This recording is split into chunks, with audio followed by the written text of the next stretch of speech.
Hello everyone, मैं हूं शिवम द्विवेदी और आप देख रहे हैं अपना पसंदीदा चैनल ज्ञानोदय के गुरुजी। और ये है हमारा रफ्तार बैच का लेक्चर नंबर 1 और इस रफ्तार बैच के लेक्चर नंबर 1 में आप सभी का एक बार स्वागत है।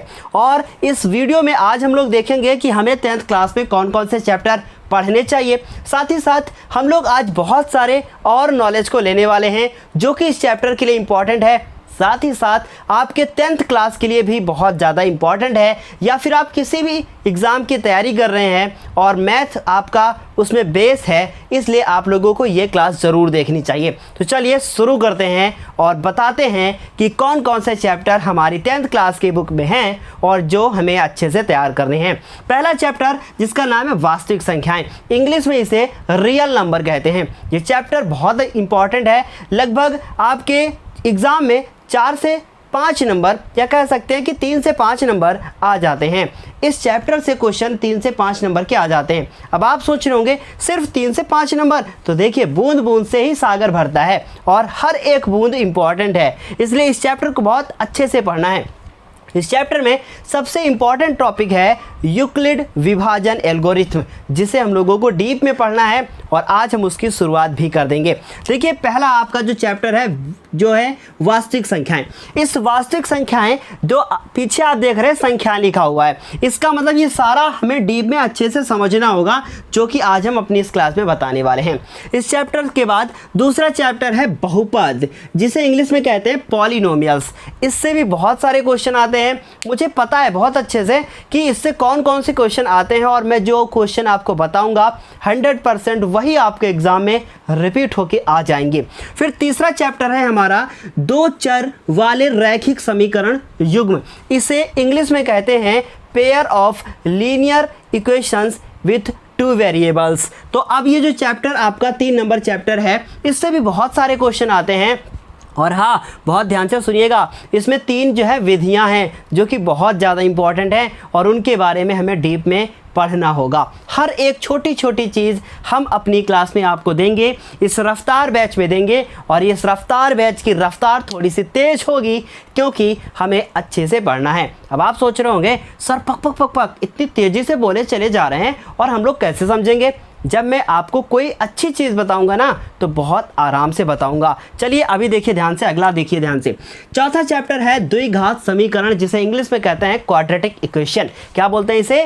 Quadratic equation. और इससे भी क्वेश्चन लगभग 4 से 5 नंबर के एग्जाम में आ जाते हैं। और उसके बाद 5 नंबर चैप्टर है हमारा समांतर श्रेणियाँ। समांतर श्रेणियाँ, ये जो आप समांतर श्रेणियाँ यहाँ पर चैप्टर देख रहे हैं, ये बहुत ज़्यादा इंपॉर्टेंट है और इससे क्वेश्चन बहुत ज़्यादा आ भी जाते हैं। इस 5 नंबर चैप्टर के बाद हमारा 6 नंबर जो चैप्टर है उसका नाम है त्रिभुज, और इंग्लिश में इसे कहते हैं हम लोग ट्रायंगल। अभी बहुत इंपॉर्टेंट चीज़ है, बहुत ध्यान से सुनिएगा। इस समांतर श्रेणियाँ नाम के जो चैप्टर को इंग्लिश में कहते हैं अर्थमेटिक प्रोग्रेशन, और ट्रायंगल आपको लोगों को पता ही है।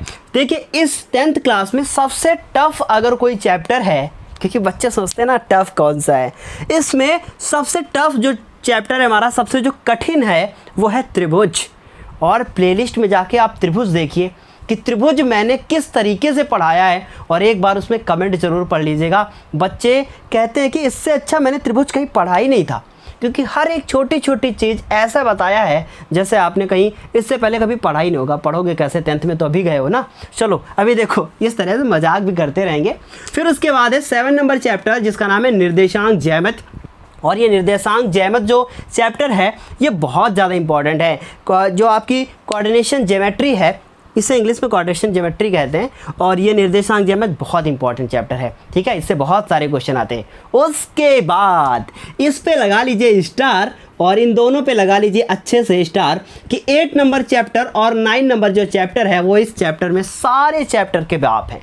कहने का मतलब है कि ये दोनों चैप्टर ना यदि आ गए तो इससे कभी भूल नहीं पाओगे इन दोनों चैप्टर्स को, और अगर नहीं आए तो कभी सीख नहीं पाओगे इनको। क्यों? क्योंकि इनकी बात ही कुछ ऐसी होती है, लेकिन ऐसा ही बताएंगे ना जैसे एकदम बिल्कुल घुस जाएगा दिमाग में। हर एक छोटी छोटी चीज़। फिर उसके बाद देखिए अगला जो चैप्टर है वो 10 नंबर चैप्टर है जिसका नाम है वृत्त, इंग्लिश में इसे कहते हैं सर्कल। अब सोच रहे होंगे सर आपने इनको इंग्लिश में नहीं बताया। त्रिकोणमिति का परिचय मतलब इंट्रोडक्शन ऑफ ट्रायगोनोमेट्री और applications of some applications of trigonometry, ये हमारा 9 नंबर चैप्टर है। देखिए थोड़ा बहुत इंग्लिश में भी बोल रहे हैं ताकि जो बच्चे इंग्लिश मीडियम से हैं वो अच्छे से इसको मैनेज कर सके। उसके बाद देखिए वृत्त जिसे इंग्लिश में सर्कल बोलते हैं, और उसके बाद ज्यामिति रचनाएं, ठीक है। ये कंस्ट्रक्शन जो चैप्टर है ये बहुत इंपॉर्टेंट है और 6 नंबर का क्वेश्चन इससे ज़रूर आता है, इसलिए इस पे जो है स्टार लगा दीजिएगा। सबसे लास्ट में इस चैप्टर को हम लोग पढ़ेंगे, ठीक है। उसके बाद है वृत्तों से संबंधित क्षेत्रफल। ये चैप्टर सब बहुत मतलब जिनसे इन बच्चों को डर लगता है, लेकिन एक बार जरा प्ले लिस्ट में जाके देखो, एक एक क्वेश्चन ऐसे पढ़ा है ना कि मतलब एक्सप्लेन ऐसा किया है कि जैसा लगता है कि मतलब बिल्कुल कुछ मैथ है ही नहीं, ये हम लोग कुछ और पढ़ रहे हैं, ऐसा लग रहा है मतलब कोई कहानी पढ़ रहे हैं, ऐसे क्वेश्चन है यहाँ इसमें, ठीक है। उसके बाद है वृत्तों से संबंधित क्षेत्रफल जिसे हम लोग कहेंगे कि एरिया रिलेटेड टू सर्कल्स, ठीक है। उसके बाद है पृष्ठीय क्षेत्रफल और आयतन जिसे हम लोग कहेंगे सरफेस एरिया एंड वैल्यूम, ठीक है। ये भी बहुत इंपॉर्टेंट है। ये वही है जो 9th क्लास में आपने शंकु बेलन और गोला पढ़ा था, ये वही वाला चैप्टर है पृष्ठीय क्षेत्रफल और आयतन। और वृत्तों से संबंधित क्षेत्रफल ये 2D है और नीचे वाले 3D हैं, तो मतलब 2D और 3D क्या होता है ये आगे आपको डिटेल में हम बता देंगे। फिर उसके बाद जो 14 नंबर चैप्टर है उसका नाम है सांख्यिकी। ये वही वाला चैप्टर है जो आपने 9th में पढ़ रखा था। कौन सा चैप्टर? जिसमें आपने माध्य, माध्यक और बहुलक निकालना सीखा था। अब सोचने वाले वाह वही वाला आ गया, पर यहाँ पे थोड़ा सा ये चैप्टर एडवांस लेवल में दिया गया है ना, और 11th में फिर इससे ज़्यादा एडवांस में है। तो यहाँ पे ये 14 नंबर चैप्टर है जिसका नाम है सांख्यिकी, जिसे इंग्लिश में कहते हैं स्टैटिक्स। और उसके बाद 15 नंबर चैप्टर है जिसका नाम है प्रोबेबिलिटी, और इसमें आपके एक ही 2 एक्सरसाइज हैं जो कि इंपॉर्टेंट है और बहुत इंपॉर्टेंट है, ठीक है। तो अभी ये 14 नंबर चैप्टर मैंने अपने चैनल पर नहीं पढ़ाया और वृत्त भी नहीं पढ़ाया।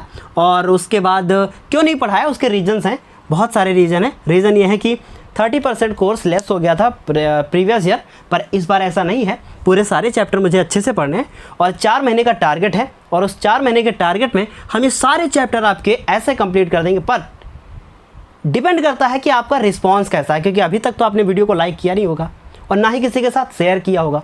इसलिए सबसे पहले वीडियो को शेयर भी कीजिएगा, और साथ ही साथ डेली का आपका ये वर्क होना चाहिए कि क्लास को देखने के बाद स्टेटस पे आपके लगा होना चाहिए, व्हाट्सएप पे, या आप अगर फेसबुक यूज़ करते हैं या फिर आप कहीं पर भी कोई इंस्टाग्राम यूज़ करता है, रील्स वगैरह बनाता है, तो उसमें ये सब चीज़ मतलब लगा सकते हो। देखते हैं आजकल के बच्चे सभी, है ना। चलो अब समझने हैं कि मुझे ये समझना है कि चैप्टर आखिर है क्या, ठीक है। तो शुरुआत करेंगे हम वास्तविक संख्याओं के साथ।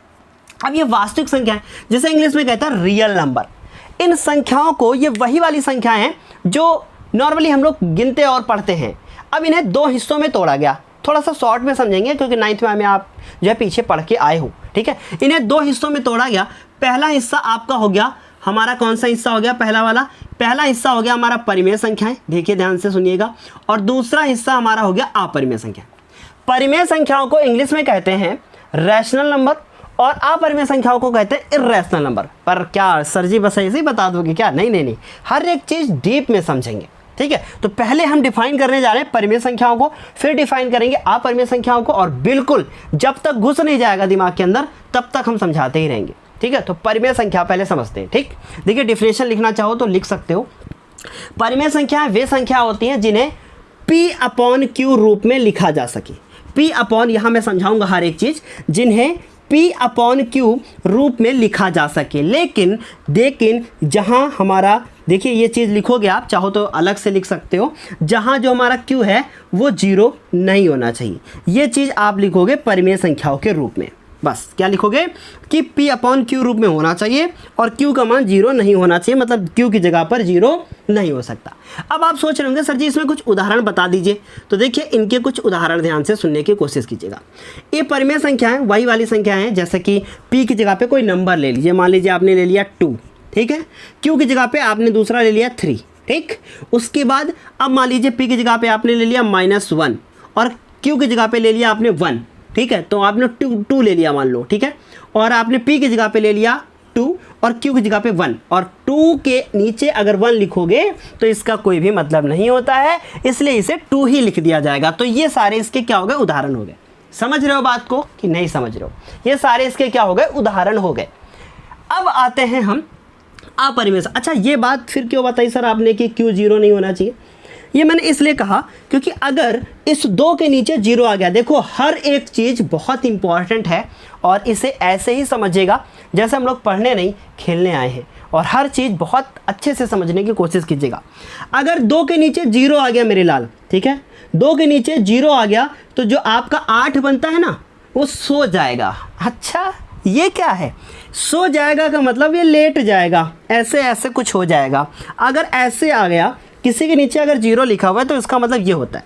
अब ये क्या है सर जी, ये क्या है? इससे अंग्रेजी में कहते हैं हिंदी में कहते हैं अपरिभाषित और अंग्रेजी में कहते हैं इनफाइनाइट। क्या कहते हैं? इनफाइनाइट मतलब अनंत, ठीक है, इसे अनंत कहते हैं। इसका क्या मतलब होता है?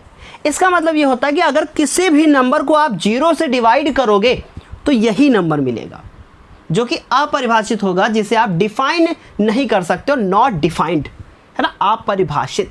समझ गए मेरी बात? तो इसलिए अपरिमेय संख्याएं इसलिए परिमेय संख्याओं में q का मान जीरो नहीं हो सकता। ये चीज़ बता रही है कि कोई चीज़ ऐसे करने के बाद काट दी जाए तो मतलब वो जीरो नहीं हो सकता। मेरे ख्याल से मेरे सारे बच्चों को ये चीज़ अच्छे से क्लियर समझ में आ गई होगी। परिमेय संख्याओं के नीचे आपने ये लिख लिया होगा, ऐसी मुझे उम्मीद है। अब आ जाते हैं अपरिमेय संख्याएं, ठीक है। तो पहले तो हम इसे समझाएंगे अच्छे से, फिर इसके बाद इसको रटवा देंगे हम। अब देखो कैसे, समझना मेरी बात को। जो संख्याएं जिन संख्याओं के ऊपर अंडर रूट लगा हो, जिन संख्याओं के ऊपर अंडर रूट लगा हो, वो सारी की सारी संख्या क्या होंगी? अपरिमेय संख्या होंगी। पर उनमें भी एक सवाल है, वो अभी उसका आंसर हम आप लोगों को देंगे, ठीक है। आई थिंक मेरा माइक जो है, उनका भी आंसर हम लोग क्या करेंगे अभी देंगे आपको। देखो ध्यान से, अपरिमेय संख्याएं, अपरिमेय संख्याएं जैसे कि मान लो √2, ठीक, एग्जाम्पल लिख रहे हैं। फिर उसके बाद √3। अब सवाल यह है कि क्या √4 आपकी अपरिमेय है? यह सवाल उठता है कि √4 जो है वो अपरिमेय है? नहीं। क्यों? क्योंकि आपने पढ़ रखा है कि अगर हम इस √4 को अगर तोड़ दें तो ये ऐसे होगा और जोड़ा बन के 2 बाहर आ जाएगा, तो इसके ऊपर रूट बचेगा क्या? नहीं। तो एक बात तो तय हो गई कि संख्या के ऊपर अगर अंडर रूट है तो वो अपरिमेय होगी, लेकिन वो संख्या पूर्ण वर्ग नहीं होनी चाहिए।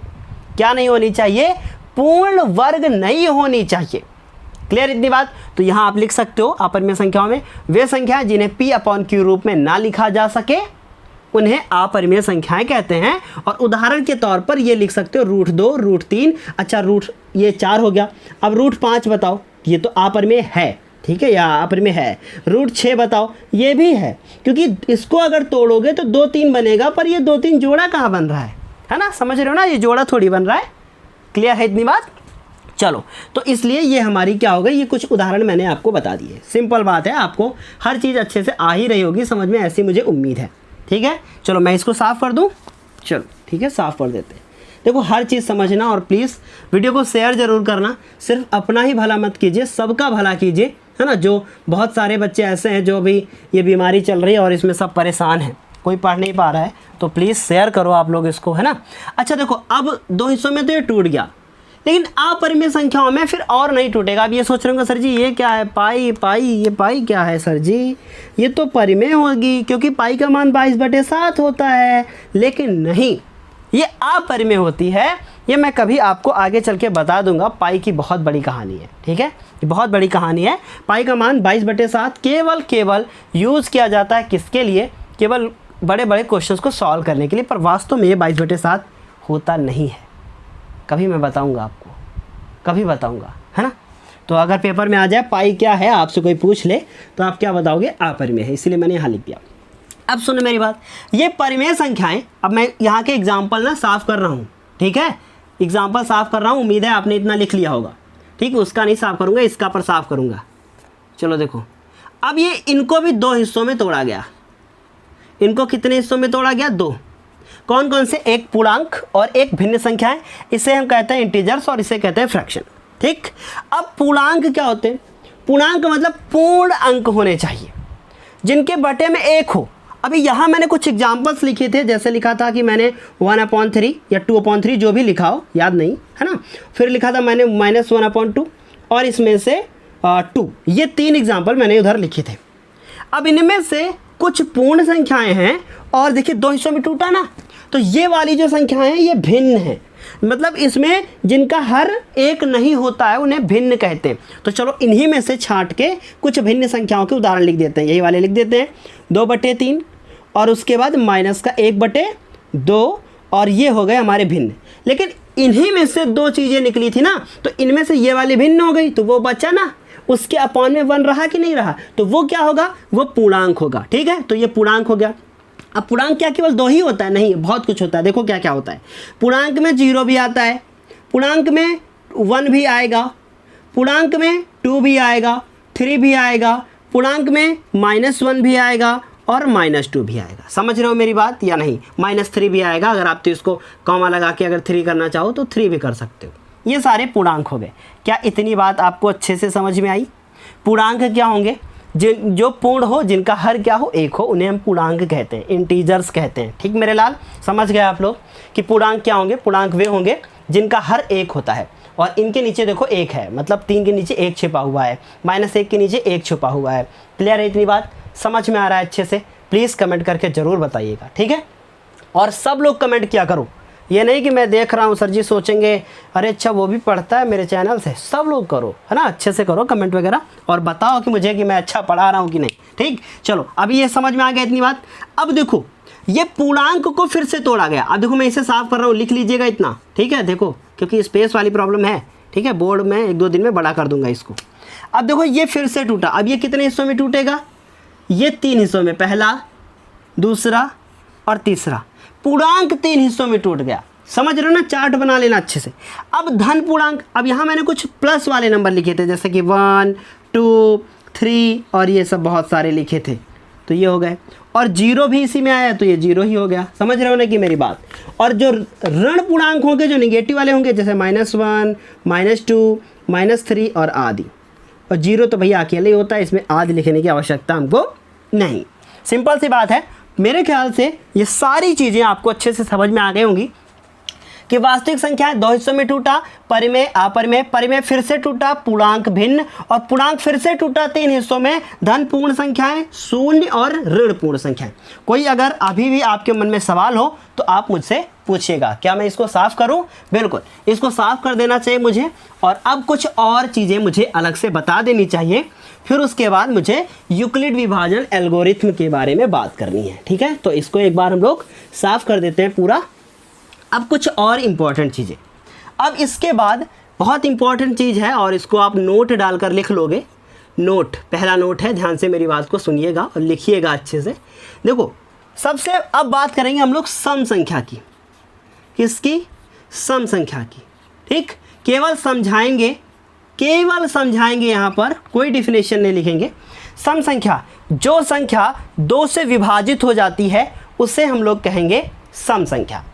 तो जैसे कि एग्जांपल 2 हो गया, 4 हो गया, 6 हो गया, 8 हो गया, ये सारी सम संख्याएं होंगी। तो ये हमने लिखा 2 हो गया, 4 हो गया, 6 हो गया, 8 हो गया और डॉट डॉट और डॉट आदि। ठीक है, ये सारी हमारी कौन सी संख्याएं होंगी? सम संख्याएं होंगी। समझ रहे हो? डेफिनेशन अपने आप लिख सकते हो आप कि वे संख्याएं जो 2 से विभाजित हो जाती हैं, अर्थात 2 से वो डिवाइड हो जाती हैं, अर्थात 2 से वो उनका भाग हो जाता है। ठीक, क्लियर इतनी बात? चलो आगे देखो। सम के बाद आता है विषम संख्या। कौन सी संख्या? विषम। अब विषम क्या है? जो 2 से डिवाइड नहीं होती हैं। तो यहाँ क्या लिखोगे? वे संख्याएं जो 2 से विभाजित नहीं होती हैं। अब एग्जाम्पल के तौर पर 1, फिर उसके बाद 3, ये 2 से डिवाइड होगा नहीं, फिर उसके बाद 5, 2 से नहीं होगा, पूरा पूरा नहीं होगा। देखिए अगर आप इसको 2 से डिवाइड करोगे भी, ये सब आपने पढ़ रखा है ना छोटे क्लास में, 2 दूनी 4 और 1, देखो 1 बच गया, पूरी तरीके से डिवाइड नहीं होगी, अर्थात पूर्णतया विभाजित नहीं होती है। सिंपल सी बात है, समझ गए होगे आप ना। तो 1, 3 और 5 और उसके बाद डॉट डॉट और डॉट, ये 3 ही डॉट लगते हैं, इसके अलावा नहीं, 4 मत लगाइएगा। तो ये 3 डॉट हो गया। क्लियर इतनी बात? अब उसके बाद सम संख्या, विषम संख्या। अब आता है हमारे पास अभाज्य संख्या। कौन सी संख्या? अभाज्य संख्या। देखो इसको इंग्लिश में एक बार बता देते हैं। ठीक, इवन नंबर, ऑड नंबर, और ये अभाज्य संख्या को बोलते हैं प्राइम नंबर। ठीक है, अब अभाज्य संख्या क्या होती हैं?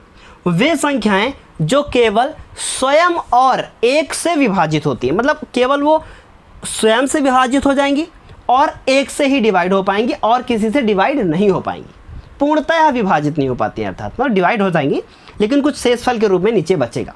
तो एग्जाम्पल देखते हैं, मान लो हमने 17 लिखा, अब मान लो इसको हम 2 से डिवाइड करना चाहेंगे तब भी शेषफल बचेगा, 3 से करेंगे तब भी बचेगा। तो इसका मतलब ये जो आप देख रहे हो कि 17 हो गया या और नंबर अभी लिखेंगे हम बहुत सारे, ये हमारे अभाज्य संख्याएं होती हैं। अब यहाँ कुछ हम थोड़ा सा आपको और नॉलेज देंगे। इम्पॉर्टेंट चीज़ है हमारी कि एक ही ऐसी संख्या है जो अभाज्य भी है और सम भी है, और वो है केवल 2, इसके अलावा और कोई नहीं है। केवल 2 ही ऐसी एक संख्या है जो अभाज्य भी है और सम भी है।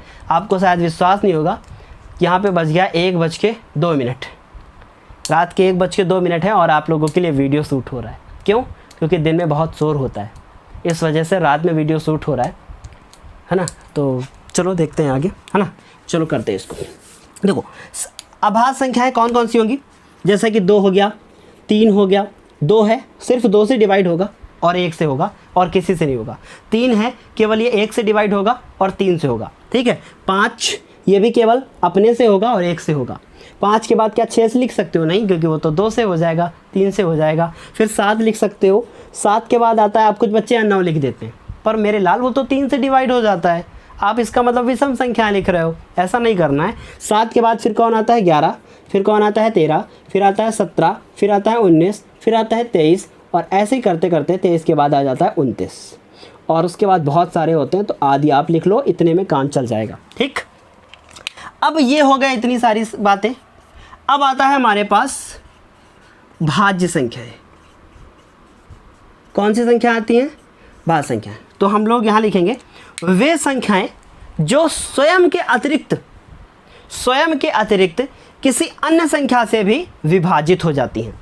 तो यहाँ पे पूरा अगर लिखना चाहते हो अच्छे से तो हम बोल देते हैं, वे संख्याएं जो स्वयं के अतिरिक्त, वे संख्याएं जो स्वयं और एक के अतिरिक्त किसी अन्य संख्या से भी विभाजित हो जाती हैं, उन्हें हम लोग भाज्य संख्या कहते हैं। उन्हें क्या कहते हैं? भाज्य संख्या कहते हैं। एग्जाम्पल के तौर पे आप लिख सकते हो कि 4 जो हमारी है, अब देखिए मेरी बात ध्यान से सुनिएगा, 4 ऐसी संख्या है, पहली भाज्य संख्या 4 है। 4 के पहले ना तो 3 आता है, तो वो तो अभाज्य में हो गया, 2 आता है और 1 होता नहीं कुछ भी, समझ रहे हो ना। तो 4 से शुरुआत होगी, 4 के बाद 6, 6 के बाद फिर हम कह सकते हैं 7, तो इसमें आ गया 8, फिर इसी तरीके से 9 कह सकते हो, 10 कह सकते हो, 11 नहीं कह सकते हो, 12 कह सकते हो। ठीक है, तो ये आदि। समझ गए मेरी बात? अच्छे से क्लियर हो गई होगी। तो अभी आप सोच रहे होगे अच्छा सर जी इसमें सब तो सारी सम संख्याएं एक और बढ़ा लो, चलो 9, 10 आदि, ये सब किसी न किसी और नंबर से भी डिवाइड हो जाएंगे। तो जल्दी से एक इसका स्क्रीनशॉट ले लीजिए। अब हम लोग समझते हैं यूक्लिड विभाजन प्रमेयिका को, है ना। किसको समझते हैं? यूक्लिड विभाजन प्रमेयिका, है ना। इससे समझेंगे क्या होती है ये। ठीक है, तो चलिए हेडिंग डाल लीजिए, यूक्लिड विभाजन। क्या हेडिंग डालेंगे? यूक्लिड विभाजन प्रमेयिका। ठीक है, अब किसी बुक में ये एल्गोरिथम लिखा हुआ है, बहुत ध्यान से मेरी बात को सुनिएगा। दोनों में अंतर है फिलहाल, पर समझो एक बात को, बहुत इंपॉर्टेंट वाली चीज़, ये थोड़ी सी जब हम अभी इसकी डिफिनेशन बताएंगे तो आपको कठिन लगेगी, पर वो कठिन ना लगे इसलिए कुछ अलग करते हैं। चलिए देखिए, मान लीजिए हम यहाँ पे लिखते हैं 9, ठीक है, और मैंने आपसे कहा कि इसे 2 से डिवाइड करो, मतलब 2 से भाग करो इसका, तो आप चेक कर दोगे। क्या कहोगे आप कहोगे सर 2 का पहाड़ा पढ़ते हैं कि 9 से ज़्यादा ना जाए तो 4 बार में जाएगा, और यहाँ बचेगा 8 और नीचे होगा 1 और उसके बाद यहाँ माइनस। यही तो कहोगे कि नहीं कहोगे? कहोगे ना आप यही। तो इसका मतलब हम कह सकते हैं, अब ये चीज़ मैंने लिख दी, ये लिखने के बाद अब मैं कुछ और लिखने जा रहा हूँ, ध्यान से मेरी बात सुनना। ठीक है, यहाँ मैं करूँगा और इधर लिखूँगा। ठीक, ये जो 2 है जिससे मैंने डिवाइड किया है, इसे हम लोग कहते हैं भाजक, डिवीज़र, जिससे डिवाइड करते हैं। फिर उसके बाद जिसको डिवाइड किया जाता है, जिसको भाग किया जाता है, उसे हम लोग कहते हैं भाज्य। उसे क्या कहते हैं? भाज्य। और जो हमारा, बहुत ध्यान से मेरी बात सुनिएगा, जो हमारा ये 4 आया ये क्या है, ये हमारा भागफल। ये क्या होता है, भागफल। समझ रहे हैं बात को, क्या होता है, भागफल। ठीक, तो मैं यहाँ पे लाइन खींच दूँ ताकि आपको पता चले कि वो उधर है और ये इधर है। ठीक, और उसके बाद जो डिवाइड करने के बाद, ये जो 8 है तो कुछ नहीं है, जो डिवाइड करने के बाद जो ये नीचे बचता है इसे हम लोग कहते हैं शेषफल। क्या कहते हैं, शेषफल कहते हैं। ठीक, इतनी बात आपको अच्छे से अब पता हो गई होगी। अब जो ये 2 है, मान लो ये जो 9 है और इस 9 को मैंने यहाँ लिखा और हम 2 को 4 से गुणा करें और उसके बाद इस शेषफल को हम जोड़ दें और चेक करें तो 2 2 4 को 8 और 1 9, फिर से वही हमें मिल जाएगा। मिला कि नहीं मिला, इसका मतलब कुछ न कुछ संबंध होता होगा। अब इसे समझो मेरी बात, ये जो 2 है, मान लो जो 9 है वो क्या है, भाज्य है। तो हम लोग ये लिखते हैं, पहले मेरी बात ध्यान से समझना। 2 जो है वो क्या है, भाज्य है, तो मैंने लिखा भाज्य। मान लो इसके ये 9 क्या है, सॉरी 9 क्या है, भाज्य, तो मैंने यहाँ पे लिखा भाज्य। अच्छा 2 क्या है, यह भाजक, ये क्या है, भाजक। 4 क्या है, भागफल, और वो क्या है, शेषफल। ठीक, तो इसी के अकॉर्डिंग देखो थ्योरम बन गई। 9 क्या हो गया, भाज्य, 2 क्या हो गया, भाजक, 4 क्या हो गया, भागफल, 1 क्या हो गया, शेषफल। थ्योरम बन गई, हो गया काम। देखो बन गया भाज्य बराबर क्या बन गया, भाजक, क्या बन गया, भाजक, उसके बाद गुणे में भागफल। ध्यान से समझना, बहुत इंपॉर्टेंट है और अच्छे से देखो कितने आराम से बता रहे हैं, और प्लस का शेषफल। अब आप किसी के लिए भी इसको अप्लाई करके देख लो, किसी के लिए भी अप्लाई इसको करके देख लो, ये आंसर वही आएगा। कैसे बताया जाए, कैसे, देखो ध्यान से सुनो। मान लो कोई और एग्जांपल ले लो, मान लो आपने ले लिया 11 और आप इसको 3 से डिवाइड करते हो, तो 3 3 को 9 और बचेगा नीचे कितना, 2। अब देखो चेक करो, 11 बराबर 3 गुणे 3 और प्लस का 2, तो इसका मतलब क्या होगा, 3 3 को कितना, 9 प्लस का 2 और इधर हो गया 11। लो 11 11 फिर से बराबर, क्या हुआ, मजा आई। चलो ये समझ में आ ही गया होगा। अब इस तरीके से एक थ्योरम बन गई, ये थ्योरम कहलाती है यूक्लिड विभाजन प्रमेयिका। अब ये सवाल उठता है कि प्रमेयिका जो यहाँ पे लिखा हुआ है, और इसे इंग्लिश में कहते हैं लेमा, क्या बोलते हैं, लेमा, क्या बोलते हैं, लेमा। ठीक, इसमें और एल्गोरिथम, एल्गोरिथम,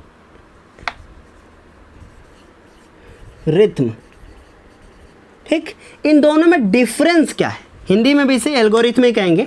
इन दोनों में डिफरेंस क्या है, प्रमेयिका और एल्गोरिथम में क्या डिफरेंस है। देखो प्रमेयिका एक सिद्ध किया हुआ कथन होता है पहले से, उसको हमें किसी प्रमाण की जरूरत नहीं होती, वो पहले से सिद्ध है। और एल्गोरिथम क्या है, उसके बेस पे वो क्वेश्चन को सॉल्व करता है।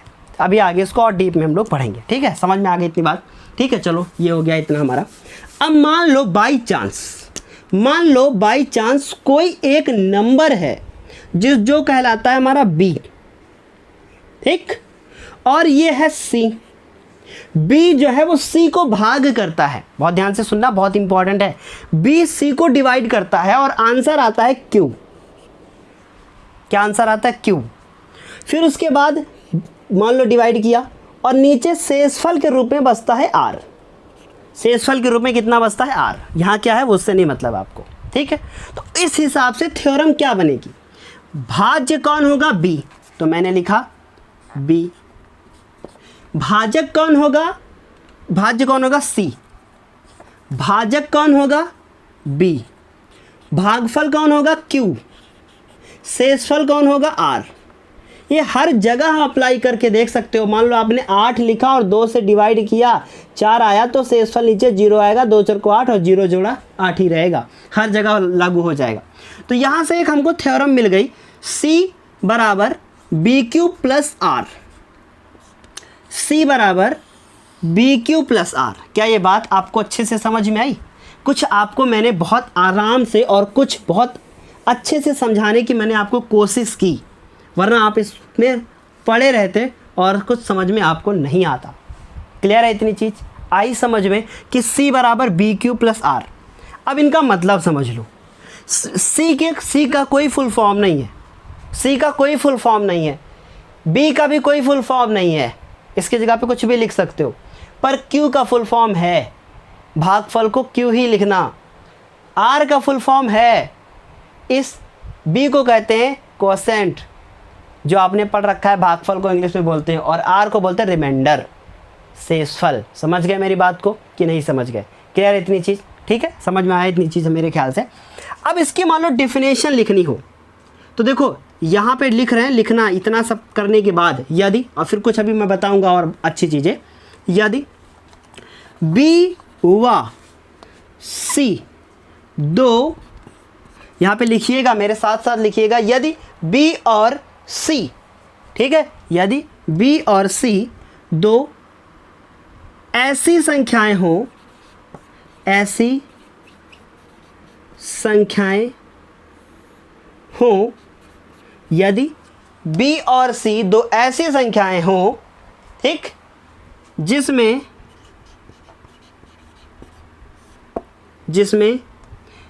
क्यू व आर विद्यमान हो, विद्यमान मतलब उपस्थित हो, तब ऊपर दिया हुआ समीकरण यूक्लिड विभाजन प्रमेयिका कहलाता है। ये आपको अब अच्छे से लिखना है, स्क्रीनशॉट ले लीजिए। सब समझ में आ गया होगा कि बी और सी दो संख्याएं दी हो तो क्यू और आर उसमें होंगे, तब ऊपर दिया हुआ समीकरण यूक्लिड विभाजन क्या कहलाता है? प्रमेयिका कहलाता है। क्या ये बात समझ में आई होगी, है ना? इसको मैं साफ कर रहा हूँ, अभी ये चीज़ साफ कर रहा हूँ, कुछ और चीज़ समझाने की जो है हम कोशिश कर रहे हैं। ठीक, ये चैप्टर बहुत आसान है, लेकिन आपको पहले अच्छे से समझना होगा हर एक चीज़ जो हम आपको यहाँ पर बता रहे हैं। ठीक, देखो ये चीज़ मैंने लिख दी, लेकिन एक इसकी शर्त होती है, तो आपको इसी के सामने लिखना पड़ेगा जहाँ।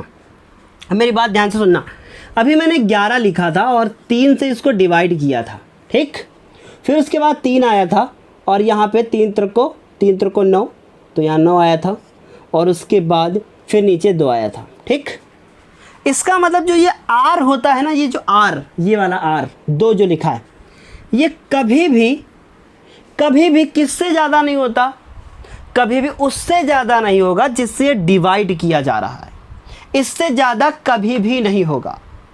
अगर मान लो यहाँ 3 है और यहाँ भी 3 आ गया, तो आपका जो डिवाइड है वो गलत है। इसका मतलब कम होगा कि नहीं कम होगा?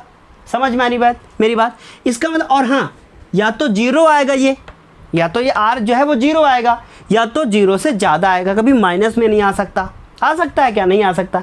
तो हम लोग लिख सकते हैं जो ये आर होता है ना, इसका मान 0 से ज़्यादा होता है कि नहीं होता है? तो जिधर चिड़िया का मुंह खुला होता है वही चीज़ ज़्यादा होती है, तो मतलब आर का मान 0 से ज़्यादा है, ये बता रहा है। फिर उसके बाद मैंने एक लाइन यहाँ और खींच दी, तो इसका मतलब आर का मान 0 से ज़्यादा भी है और 0 से बराबर भी है। इसको पढ़ेंगे क्या?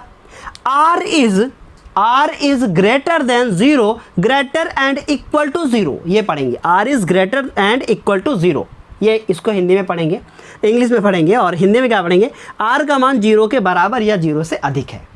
समझ गए? लेकिन 0 से ज़्यादा तो है, पर कितना ज़्यादा होना चाहिए? उतना होना चाहिए कि वो 20 से इससे ज़्यादा ना हो पाया, 3 से। और 3 को मैंने क्या नाम दिया था? ये 3 क्या है? भाजक। और भाजक कौन है? b। तो इसका मतलब इसका मान b से कम ही होना चाहिए। और अब बराबर का चिन्ह यहाँ पे नहीं लगाओगे, क्यों? क्योंकि बराबर हो गया अगर तो भाग गलत है। समझ गए? तो ये चीज़ इसकी शर्त है और ये आपसे पूछी जाती है। तो चलिए अभी इसका एक स्क्रीनशॉट ले लीजिए। ये एक छोटी सी क्लास थी। अब हम लोग अगली क्लास में 1.1 एक्सरसाइज करेंगे। अगर ये आपको समझ में नहीं आया है तो कोई बात नहीं, 1.1 एक्सरसाइज जब हम लोग करेंगे तो स्टार्टिंग में हम आपको इसको डीप में और अच्छे से बताने की कोशिश करेंगे। तो चलिए फिर मिलते हैं हम लोग अगली क्लास में। तब तक के लिए धन्यवाद। और हाँ, वीडियो को लाइक करना मत भूलिएगा, साथ ही साथ वीडियो को शेयर जरूर कीजिएगा। धन्यवाद।